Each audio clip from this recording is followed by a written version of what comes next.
Écoutez bien, vous savez, on a commencé le thème sur l'excellence. Et ce matin, on veut être excellent, n'est-ce pas? Et vous savez, il y a un prix à payer pour l'excellence. L'excellence, ce n'est pas la médiocrité. L'excellence, c'est de se surpasser. C'est d'aller au-delà.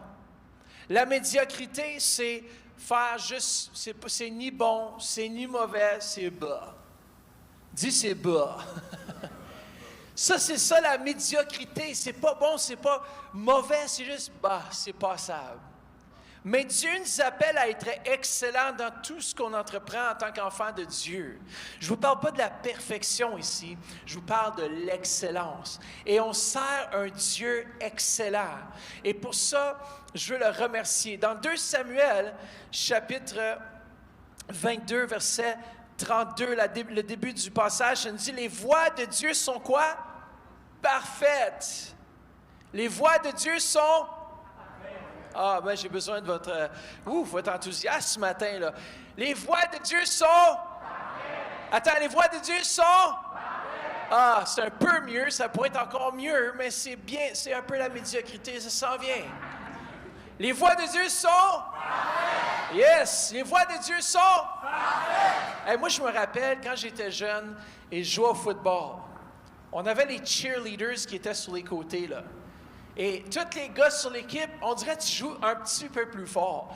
Parce que tu veux te montrer encore plus excellent, parce que tu veux impressionner, pareil. Quand tu es au high school, c'est ça en tout cas, tu veux impressionner, tu veux montrer que tu es capable, tu es bon, que tu te surpasses. Moi, je me rappellerai toujours quand j'ai joué pendant 2 ans, j'étais tellement fier parce que, tu sais, lorsqu'on donne les trophées à la fin de l'année, tu sais, tu penses, ben, je ne devrais pas rien avoir, je ne suis pas le plus vite. Je ne suis pas le plus ci, je ne suis pas le plus ça. Mais je m'attendais. Pourquoi? Parce que je m'attendais à l'excellence, puis j'ai été nommé le Most Valuable Player, le MVP. Là, j'étais là comme, what? Me? 160 livres, 6 pieds 3 sûrement à ce temps-là, 6 pieds 3, 6 pieds 4. Most Valuable Player. Hey, là, j'étais, tu sais, tu montes en avant, là, puis yeah, that's me, the most valuable player. Pourquoi? Parce qu'on cherche tous à se surpasser. On cherche tous à aller vers l'excellence. Moi, j'ai toujours voulu faire du mieux que j'ai pu. J'ai toujours été à 100%. Mais surtout maintenant, avec Dieu, je veux lui donner ce que j'ai de meilleur. Je ne veux pas lui donner quelque chose de médiocre. C'est ça, l'action de grâce. Il y a une action dans ce que tu veux faire. J'aime en anglais, c'est « thanksgiving ». Si tu es reconnaissant, tu donnes. Tu donnes quelque chose à Dieu. Pas quelque chose qui n'a pas coûté rien. Ça, c'est de la médiocrité. On donne ce qu'il y a de meilleur à notre prochain, n'est-ce pas? Dieu nous a donné ce qu'il y avait de meilleur. Il nous a donné son Fils unique. C'était ce qu'il y avait de plus beau, de meilleur. Pensez à vos enfants. Seriez-vous prêts à les sacrifier pour sauver quelqu'un d'autre? Et la plupart du temps, on se remet en question, on dit, mais je ne sais pas. Mais Dieu s'attend à ce qu'on puisse lui donner qui coûte quelque chose. Et on voit que le roi David aussi, lorsqu'il avait fait une erreur, il avait commis une erreur, il avait fait le dénombrement du peuple d'Israël. Et Dieu lui avait interdit de faire cela, il a dénombré le peuple. Parce que vous savez, des fois, l'orgueil de l'homme, de dire, waouh, on est quand même fort, tu vois, par nos propres efforts. Et on voit qu'il voulait se faire pardonner, parce qu'il avait fait une erreur. On voit qu'il est venu offrir à l'Éternel quelque chose qui lui a coûté. Et on voit justement, dans 1 Chronique, chapitre 21, verset 24, lorsqu'il se présente, Ornan, qui était un jeune, une personne qui était dans Israël, est allé voir sur les collines, puis il a dit, Ornan, est-ce que tu auras un terrain à me donner, un autel et puis un bœuf à sacrifier? Et puis, je suis prêt à te payer. Bien, Ornan, il dit, ben non, tu ne me payes pas, je te donne ça gratuitement. Et le roi David dit, jamais je vais offrir à Dieu une offrande ou quelque chose qui ne me coûte pas. Si on veut l'excellence dans nos vies, si on veut que Dieu agisse dans nos vies, il y a un prix à payer. Regardez ce qu'il a dit dans 1 Chronique 21-24. Mais le roi David dit à Ornan, non, je veux l'acheter contre sa valeur en argent. Car je ne présenterai point à l'Éternel ce qui est à toi, et je n'offrirai point un holocauste qui ne me coûte rien. Ce matin, je veux vous parler d'action de grâce. Ce matin, je veux dire qu'on doit donner ce qu'il y a de meilleur. Et qu'est-ce qu'il y a de meilleur à donner? Qu'est-ce qu'on peut donner? Quelle est la voie? Ce matin, le titre du message, c'est la voie par excellence. Il y a une voie qui est plus excellente que toutes les autres voies. Il y a une voie qui surpasse toutes les autres voies.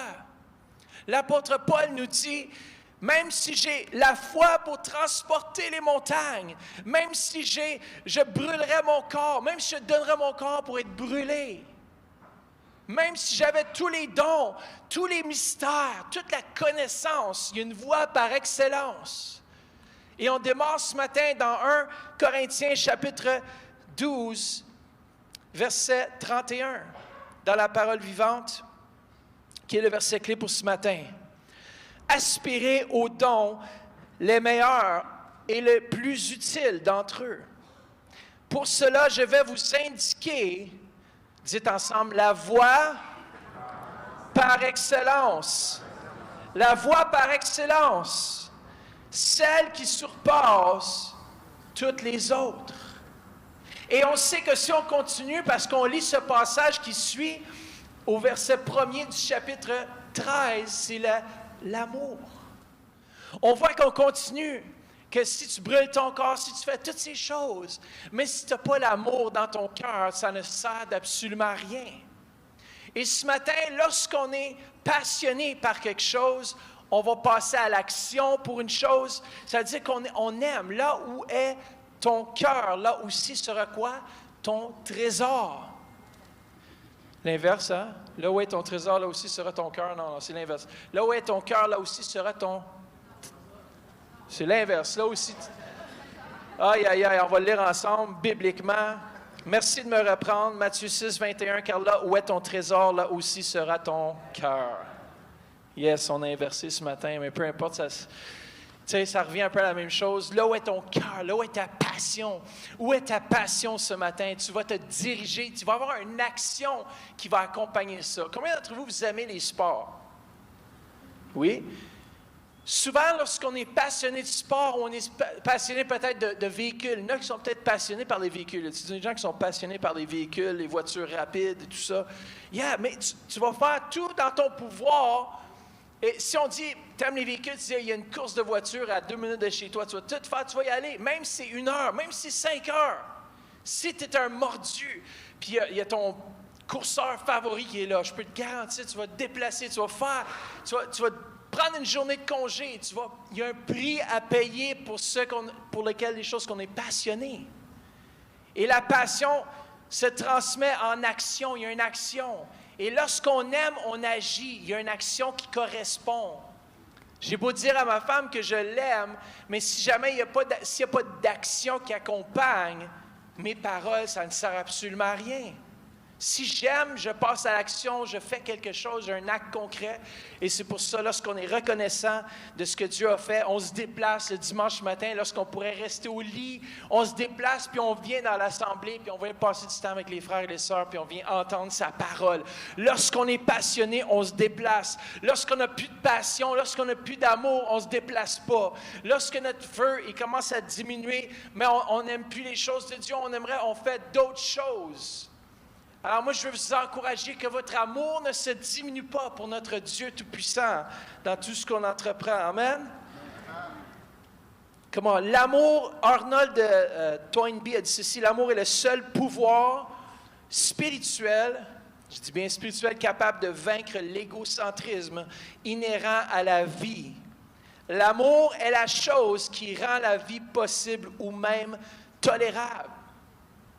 Il y a combien de fois dans notre vie, aujourd'hui, là, l'amour, c'est utilisé partout. J'aime la crème glacée. J'aime j'aime tel sport. Mais est-ce que c'est ça l'amour de Dieu? Non, tu es passionné, tu vas faire quelque chose, tu es passionné pour la crème glacée. Ou j'aime la pizza. Ou j'aime telle ou telle chose.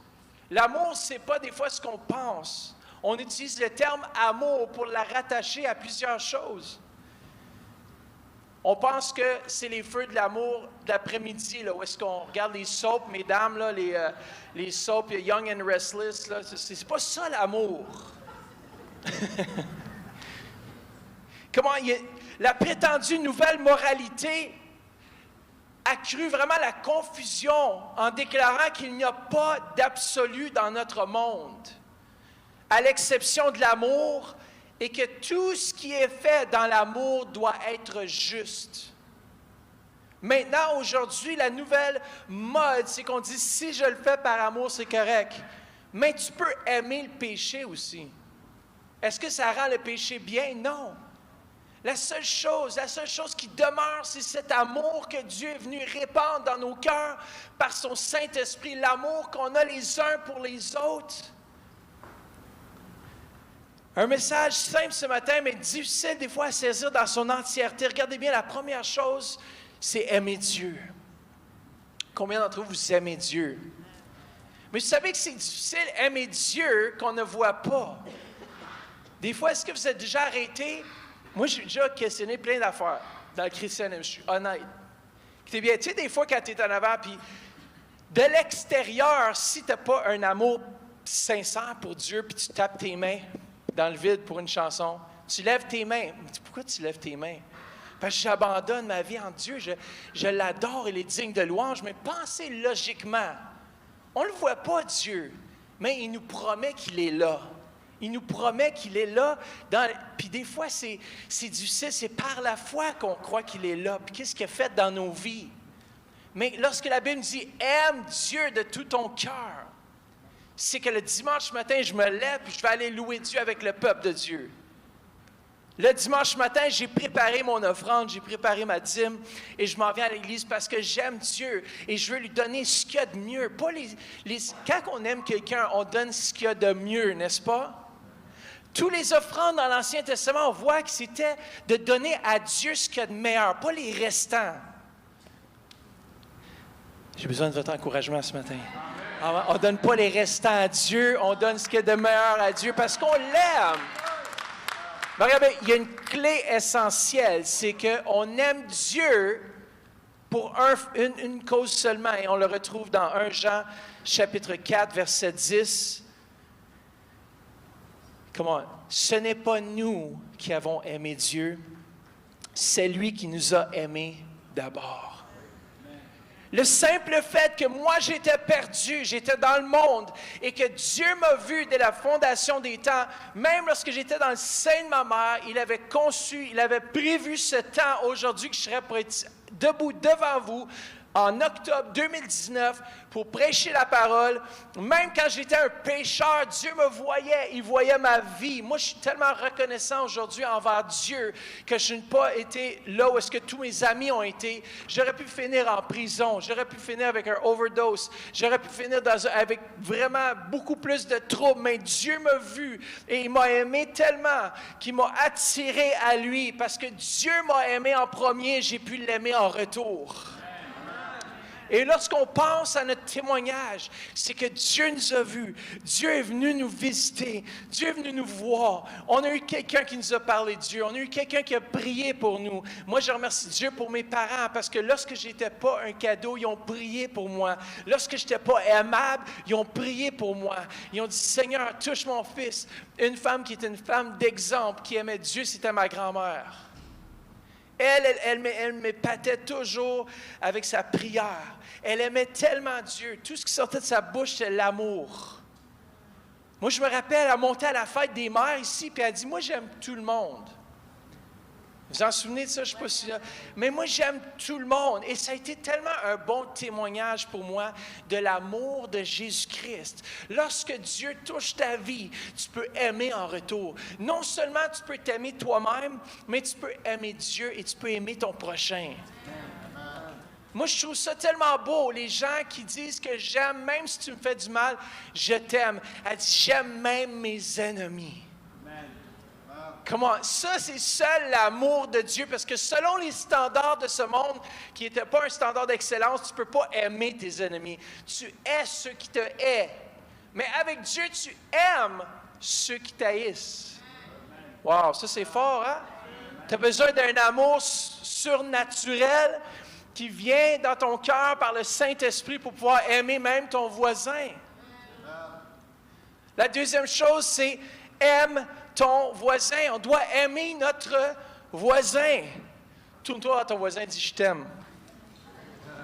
Come on. Est-ce que vous aimez vraiment? Un avocat pharisien ici, dans Matthieu chapitre 2, veut essayer de truquer Jésus en lui demandant quel est le plus grand commandement. Et Jésus répond à l'avocat, il dit, écoutez bien, tu vas aimer le Seigneur ton Dieu de tout ton cœur, de toute ton âme, de toute ta pensée, de toute ta force, de tout ce que tu es, tu vas aimer Dieu. Mais deuxièmement, tu vas aimer ton prochain comme toi-même. Tu vas aimer ton prochain comme toi-même. Bon, la première question à se poser, est-ce que tu t'aimes? Parce qu'on ne peut pas penser pouvoir aimer quelqu'un d'autre si nous, on ne s'aime pas. Quand tu regardes ta face dans le miroir le matin, est-ce que tu t'aimes ou tu ne t'aimes pas? Mesdames, ce n'est pas seulement le visage, c'est aussi l'ensemble. Comprenez? C'est l'ensemble de ce que Dieu vous a donné. Vous êtes tellement... Lorsque Dieu a créé l'homme, il a dit... Et ça fut une bonne chose. Ça fut une chose excellente. Et lorsqu'on se regarde dans le miroir, de dire, Seigneur, merci, parce que tu m'as fait excellent. Je suis une belle créature et mon âme le reconnaît bien. Si on est capable d'apprécier notre propre vie, on va pouvoir aimer notre voisin. Si vous avez des problèmes, venez dans le cours de counseling, de la relation avec Dieu, soi-même et les autres, pour vous aider à saisir. Mais c'est important, si on ne s'aime pas, on ne pourra pas aimer, on ne pourra pas dégager l'amour de Dieu chez notre prochain. On doit apprendre à s'aimer. C'est un apprentissage. Peut-être que tu n'aimes pas la façon dont tu es faite. Moi, en tout cas, je ressens mon corps parce que j'ai fait d'exercice un peu à la maison parce que j'ai dit, il faut que je me remette, parce on a besoin d'exercice, n'est-ce pas? Mais mon corps répond. C'est-à-dire que mon corps me dit, ouch! Combien d'entre vous savez que de marcher de ta voiture jusqu'au centre d'achat, ce n'est pas vraiment d'exercice? Bon, c'est un peu d'exercice, tu marches quand même. Mais je parle d'aller au-delà. L'excellence, c'est-à-dire j'ai besoin de travailler un petit peu plus. Et tu te lèves, tu fais des push-ups, tu fais des sit-ups.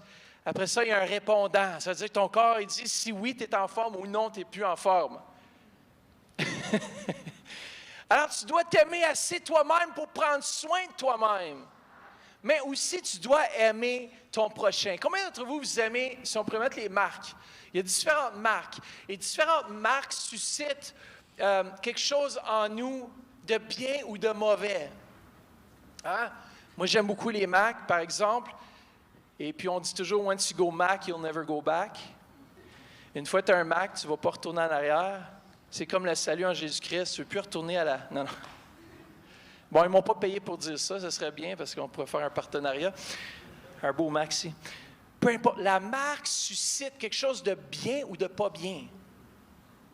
Lorsque je vois McDo, qu'est-ce que ça suscite en vous?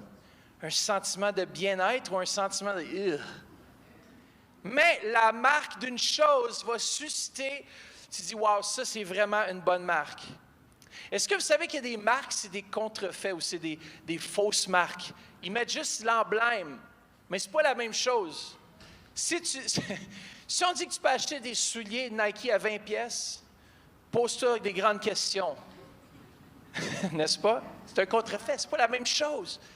Mais pourtant, beaucoup essaient de mettre une marque sur vos vies par laquelle le monde peut juger si vous êtes réellement disciples et enfants de Dieu. Il y a une marque dans votre vie que lorsque les gens vous voient, est-ce que c'était vrai ou tu n'es pas vrai? Tu dis être un chrétien, mais la seule marque qu'on nous dit ici dans Jean 13, 35, la marque, dites la marque, par lequel tous les hommes pourront reconnaître si vous êtes mes vrais disciples. C'est quoi?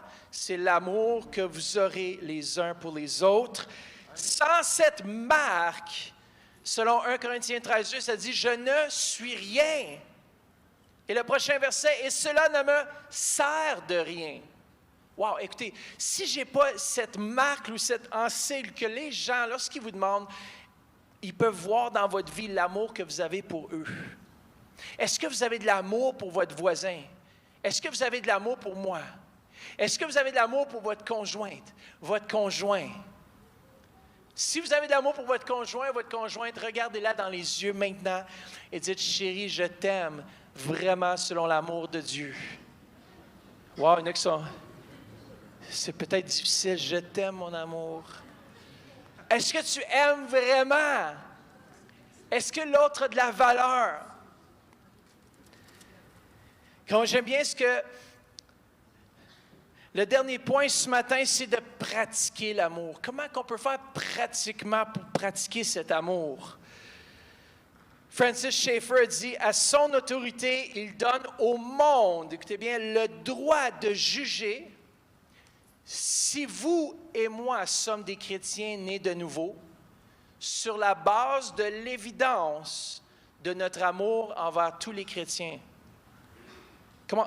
Dieu donne, il donne la permission de juger si vous êtes réellement enfant de Dieu sur la base que vous aimez. Est-ce que vous êtes une personne qui juge le prochain? Est-ce que vous êtes une personne qui parle mal du patron? Est-ce que vous êtes une personne qui parle mal des gens autour de vous? Mais les gens ont le droit de juger et de dire tu n'es pas un vrai chrétien parce que tu n'aimes pas réellement et tu juges. C'est fort. C'est fort que la marque par laquelle on peut juger si vous êtes réellement enfant de Dieu, c'est que l'amour de Dieu a saisi vos cœurs et que vous aimez quelqu'un d'une façon réelle. Wow! D'après moi, l'évidence, on apporte souvent l'évidence en cours pour prouver soit l'innocence ou la culpabilité. Quelle serait l'évidence qu'on porterait devant la cour céleste de votre façon d'aimer votre voisin? Est-ce qu'on pourrait dire, « Wow, lui, il aime sans condition. » C'est quoi aimer sans condition? Il n'y a rien de rattaché. Il n'y a pas de manipulation. Il n'y a rien de dire, « Si tu fais ça, je vais t'aimer. » Il n'y a pas de condition. L'amour qui vient de Dieu n'est pas conditionnel, frères et sœurs. Pour aimer notre voisin, on ne peut pas placer des conditions parce que nos standards ne sont pas les standards de Dieu. Nos conditions pour aimer, ça veut dire que ta vie a un amour conditionnel et si tu as un amour conditionnel, ça veut dire que l'amour qui est en toi ne vient pas de Dieu. Ou le peu d'amour que tu as, tu ne la manifestes pas de la façon correcte. On doit aimer inconditionnellement. Ça veut dire quoi exactement? Si on regarde sous la base d'un Corinthiens 13, c'est que l'amour, premièrement, cherche à construire. L'amour cherche toujours à construire, être constructif. Combien d'entre vous aujourd'hui, vous avez construit avec votre bouche? Combien d'entre vous, vous avez peut-être détruit avec votre bouche? Combien de fois les gens du monde, c'est la destruction par la parole? Ce que vous dites en secret de votre voisin, ce que vous dites en secret de votre frère en Christ, est-ce que ça construit ou est-ce que ça détruit? Et ça, c'est la question à se poser si on marche réellement dans l'amour. Qu'est-ce que la Bible dit si ton frère a quelque chose, si tu as quelque chose que ton frère? La Bible dit quoi? Va voir ton frère, assieds-toi avec lui et exprime-toi.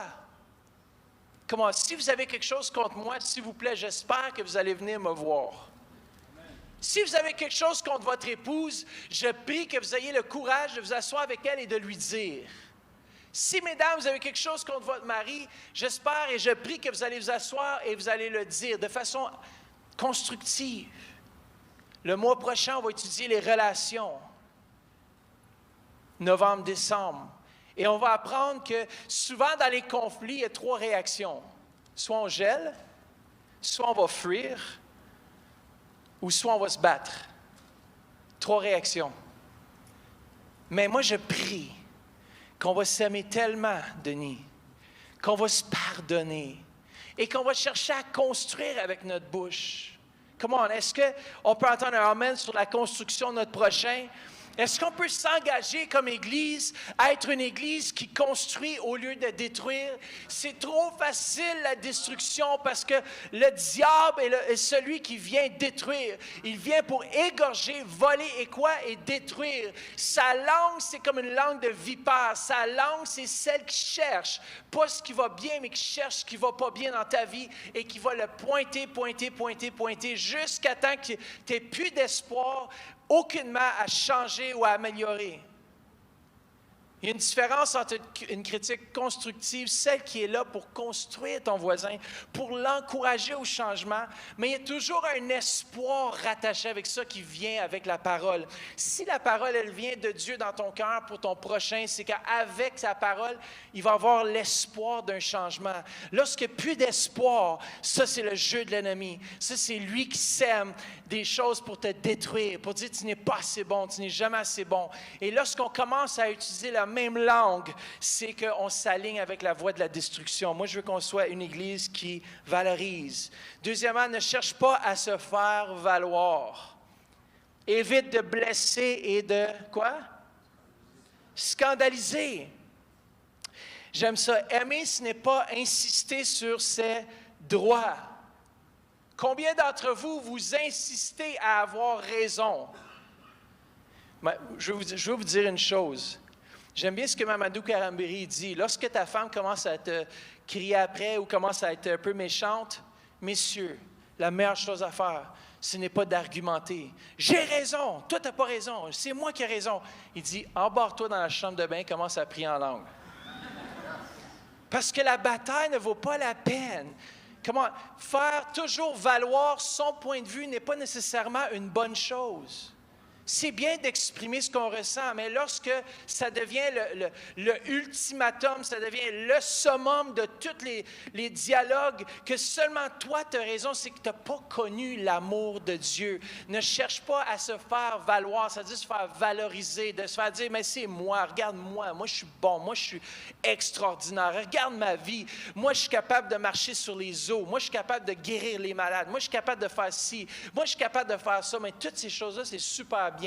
Mais lorsqu'on est en relation avec quelqu'un, c'est que je veux chercher à aller chercher ce qu'il y a de meilleur chez toi. Dans la discussion, pense-y, réfléchis. Lorsque tu es en discussion avec quelqu'un, est-ce que la discussion tourne toujours autour de toi? Ou est-ce que tu veux chercher à connaître ton voisin? Ça, c'est l'amour véritable. L'amour véritable cherche à faire valoir son prochain. Pourquoi? Parce qu'on valorise notre prochain. On dit, tu es plus important que moi. Et ça, c'est l'amour de Dieu.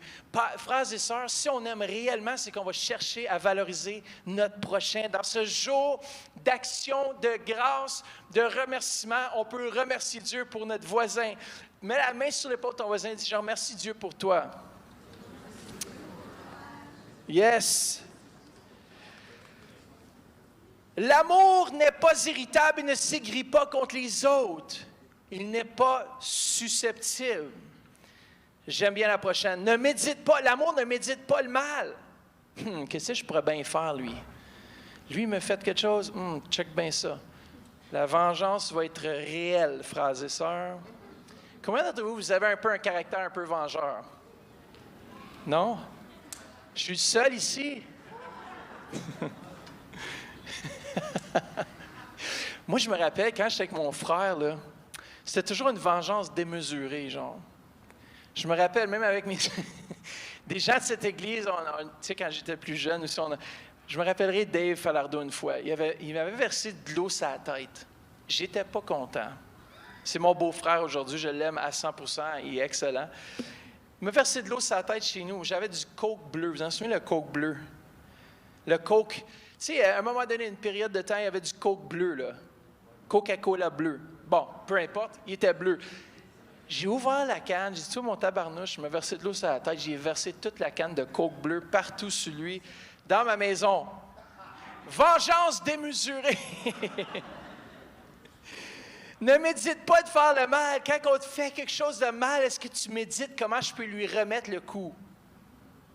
Hein? Avec mon frère, quand j'étais jeune, on se tiraillait souvent. Surtout quand mes parents n'étaient pas là, c'est drôle, hein? Quand mes parents n'étaient pas là, mais moi, c'était toujours une vengeance démesurée, là. Je pitchais la table à l'envers, je faisais toutes sortes d'affaires, je courais après lui, s'il m'avait donné un coup de pied ou peu importe, là, je voulais vraiment le battre, là. C'était comme, c'était mieux de te sauver parce que ça va te coûter, celle-là. Mais, wow, toujours désolé, mais ne cherche pas à faire, ne cherche pas, ne médite pas le mal et ne le soupçonne pas non plus chez les autres. Wow, si on est capable de vivre sans soupçonner le mal. Moi, lorsque quelqu'un, puis je veux vous essayer de pratiquer cela, lorsque quelqu'un vous rapporte une mauvaise nouvelle sur quelqu'un, Comment est-ce qu'on peut pratiquer ce passage? C'est que je ne vais pas soupçonner le mal chez l'autre personne jusqu'à ce que je m'asseye avec cette personne et qu'on ait une discussion. J'ai dit, si tu es capable de rapporter sur quelqu'un d'autre un fait, peu importe le fait, j'aime voir l'autre personne-là devant, que cette personne-là aussi peut se défendre. Parce que la Bible dit, lorsqu'on entend un témoignage, on peut vite prendre le côté d'une personne. Et en tant que pasteur, j'ai appris qu'on ne peut pas faire ça. Laisse-moi entendre le témoignage de l'autre personne. Et lorsqu'on écoute le témoignage de l'autre, tout à coup, l'histoire est différente. Et combien de fois on a soupçonné le mal? Combien de fois on a pris de l'évidence? Combien de fois on s'est chargé en soupçonnant l'autre personne sans évidence, sans avoir des preuves concrètes et qu'on a porté accusation? Ça, ce n'est pas l'amour, parce que l'amour ne soupçonne point le mal. Lorsqu'on dit que Denis il fait telle ou telle chose. Moi, je dis, OK, c'est beau, je te donne une semaine d'aller le voir, puis de dire, on va se rencontrer ensemble. Ah non, frère, j'ai pas besoin. Ah ouais, hein? C'est drôle, hein? Quand on veut ramener les gens devant toi, tu n'es pas capable de dire la vérité. Si on est capable de dire quelque chose dans le dos de quelqu'un, c'est qu'on est capable d'avoir la personne droit devant nous et on est capable de dire la même chose. Ça, c'est la transparence, ça, c'est de l'honnêteté et c'est de la maturité spirituelle. Toute autre chose, c'est de l'immaturité et Dieu n'aime pas ça. D'ailleurs, Dieu est cela. Et en tant qu'Église, en tant qu'enfant de Dieu, si on aime sincèrement, c'est qu'on ne soupçonne point le mal. Moi, j'irais plus loin de dire qu'on ne prend pas d'évidence contre un frère sans l'avoir présent. J'ai souvent des gens qui peuvent venir me voir. « Hey, Pasteur Mathieu, tu ne sais pas tel frère a fait ça. » « Ah ouais? Parlons-y. Amenons-le ici. » Si tu portes, c'est une accusation grave. Asseyons le frère ici et puis discutons ensemble. Ça, c'est biblique, frères et sœurs. Qu'est-ce que vous feriez si j'accusais votre femme de quelque chose? Vous la défendriez, non? On devrait faire la même chose avec notre frère dans le Seigneur, c'est de le défendre jusqu'à preuve contraire, de dire, écoute, là, tu étais coupable, là, tu as fait une erreur.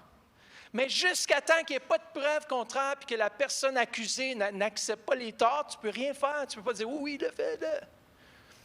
Dieu seul est notre juge. Et c'est lui qui va apporter jugement un jour. Des fois, on se fait trop de soucis dans nos relations et on doit laisser Dieu être Dieu. Si on subit des torts, on n'en garde pas rancune. Ouais, ça, c'est facile à dire. Tu sais, des fois, on fait des engagements.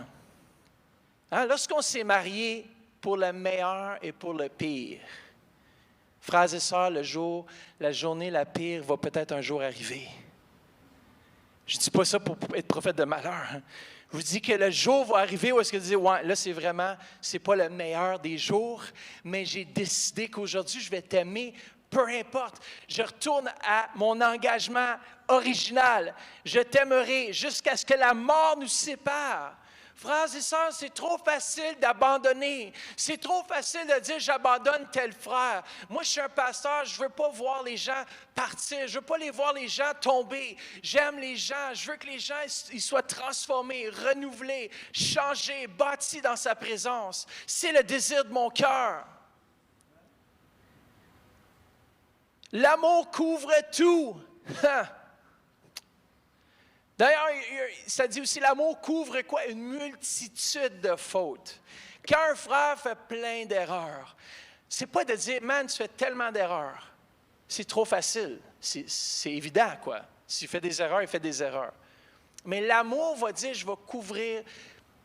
Tu n'es pas rendu où tu es rendu. Est-ce que vous savez qu'il y a des gens qui sont plus difficiles à aimer que d'autres? Bon, regardez dans votre propre vie. Puis il y a toujours le Gérald ou la personne qui n'arrive pas Gérald, pas ici, là, mais il y a toujours le tonton, je ne sais pas qui arrive, puis qui cause des troubles, puis c'est tout le temps la même chose, la même histoire. Il va raconter tout ce qui ne va pas dans sa vie. Après ça, il va. Puis tu es là comme, OK, je ne veux juste pas t'entendre. Non. Est-ce que tu es capable d'aimer cette personne-là? Il y a des gens qui sont difficiles à aimer. Je vais vous donner une clé ici. Vous pouvez les aimer par la foi. Les gens qui ne vous comprennent pas, les gens, parce que l'amour est patient. Dieu était patient avec nous, n'est-ce pas? Dieu était patient avec moi, même quand je ne comprenais pas. Il m'a aimé, il m'a fait traverser j'ai traversé toutes sortes de choses des fois pour comprendre. Surtout ceux qui ont la tête dure, Dieu risque de vous faire passer à travers d'un peu plus. Parce que vous avez de la misère à comprendre.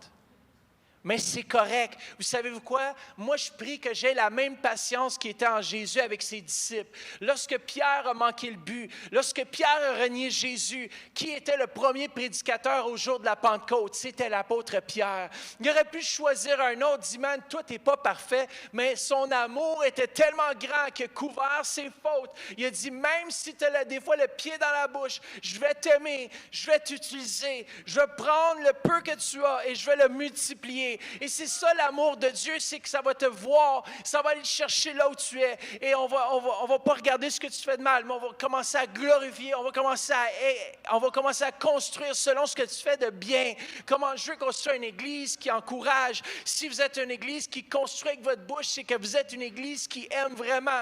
Nous sommes l'église de Jésus-Christ. Jamais je vais dire à mon corps, orteil, je te veux plus, je te coupe, je te jette loin de moi. Jamais je vais dire à mon bras, je te veux pas, je te coupe, je te jette loin de moi. Pourquoi? Parce que ton bras est essentiel dans la survie du corps. Come on.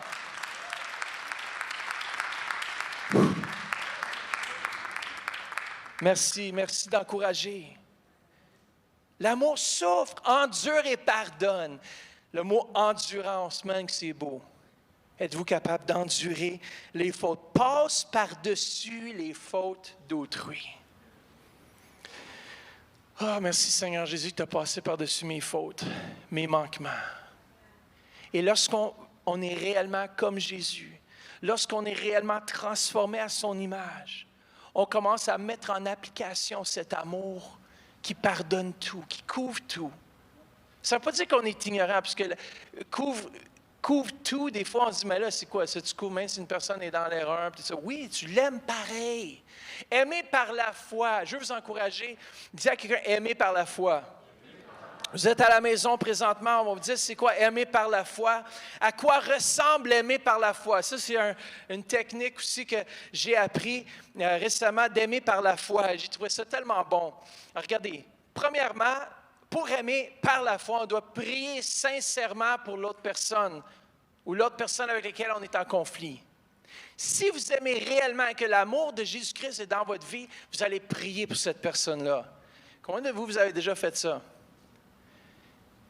Ça peut être ton patron, ça peut être un collègue de travail, ça peut être peu importe dans ta famille, tu parles à quelqu'un, mais si tu es en conflit avec quelqu'un, sache qu'au moment où tu commences à te remettre à genoux et tu commences à dire, Seigneur, donne-moi ta sagesse, premièrement, donne-moi ton discernement, et tu commences à prier pour la personne. Ça, c'est l'amour de Jésus-Christ en action. L'amour de Jésus-Christ en action ne voit pas juste les fautes, mais dit qu'il y a une incompréhension, il y a quelque chose qui a mal été, mais moi, je me mets sur mes genoux et je cherche la face de Dieu et je prie pour la personne. Est-ce qu'on est capable d'aimer par la foi? C'est de prier pour ceux qui nous maltraitent, d'aimer ceux qui nous font du mal, de dire du bien de ceux qui disent du mal. On est le corps de Jésus-Christ et on est sa bouche, on est ses mains, Lorsqu'on se met à genoux pour prier pour quelqu'un, il y a quelque chose qui se passe dans l'esprit qui fait en sorte que les démons tremblent, qui fait en sorte que les situations doivent changer. Est-ce que vous priez pour ceux que vous détestez? Ça, c'est facile de dire « Amen ». Quand tu as un conflit réel avec quelqu'un au travail, est-ce que tu te mets à genoux le matin et tu pries pour elle? Parce que tu sais, es comme « Moi, Seigneur, voilà, bénir, that's it. That's it. C'est-tu la prière que je veux donner? »